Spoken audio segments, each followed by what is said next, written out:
it's Jenni Nellist here, clinical equine behaviourist and horses translated. So I'm out in the field doing a little poo pick. Whoop. Evidence. I have my best thoughts when I'm poo picking.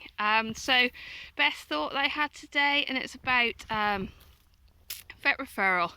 So as you know, I'm a clinical equine behaviourist. I'm Animal Behaviour and Training Council registered, and it's very important that I work under veterinary referral.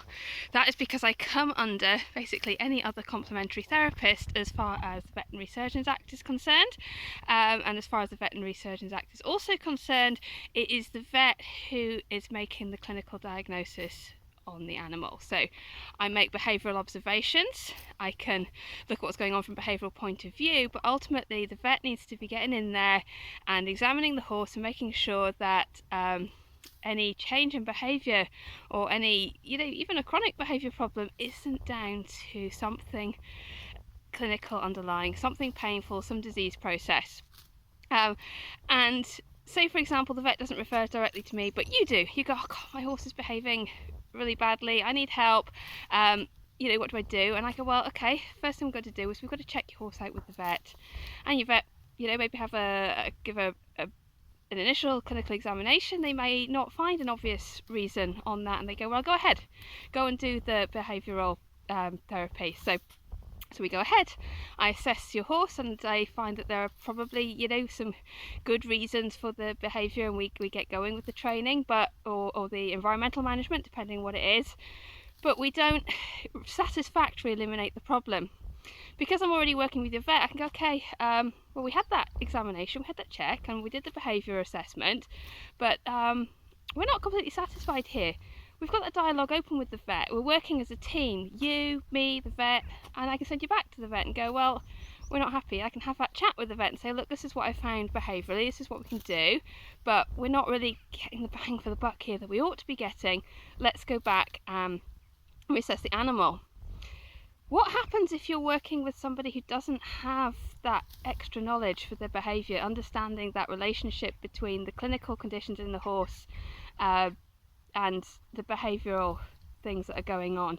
I had a case going back quite a few years ago now where it was really sad. It was a beautiful, beautiful gelding. Well, they always are. I think every horse is beautiful, obviously, but beautiful gelding, and he was really difficult to ride. So he was bolting off, he was chucking up and down, and the vet that the client was using at the time was going backwards and forwards with the dressage trainer, and the consensus was that the horse was just being really dominant and needed a stronger rider.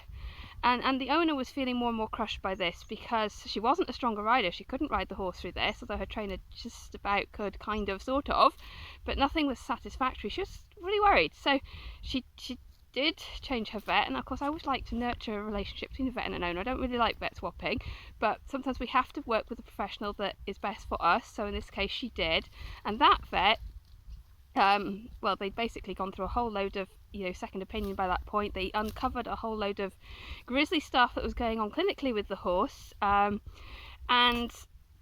then the new vet said, well, you're still having problems. She's like, yeah, I am. I still kind of need some help. So then the referral was made to me, and we had a much more complete understanding of what was going on with the horse. I was able to advise even more appropriately because I'd had that clinical conversation with the vet, and I could go back to the vet after and say, well, this is what we're going to do behaviour wise, extra support, and things started to work better.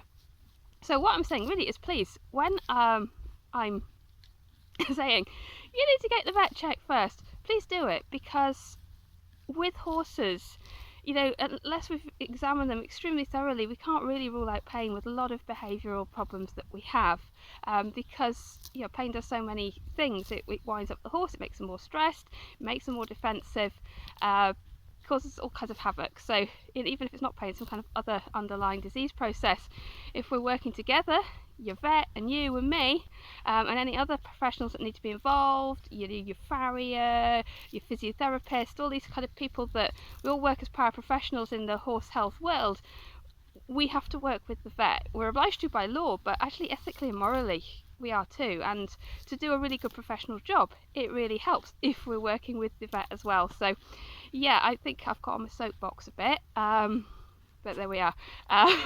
So I can help you with behaviour problems, so can your vet. Get your horse examined. If we need behavioural support to go with that, quite often it really does help because of the things they can learn when they're in pain, then I can work with you and your vet after you've had that clinical examination. And if more things are thrown up, we can go back to the vet and we're all on the same page. Happy days. All right, over and out for now.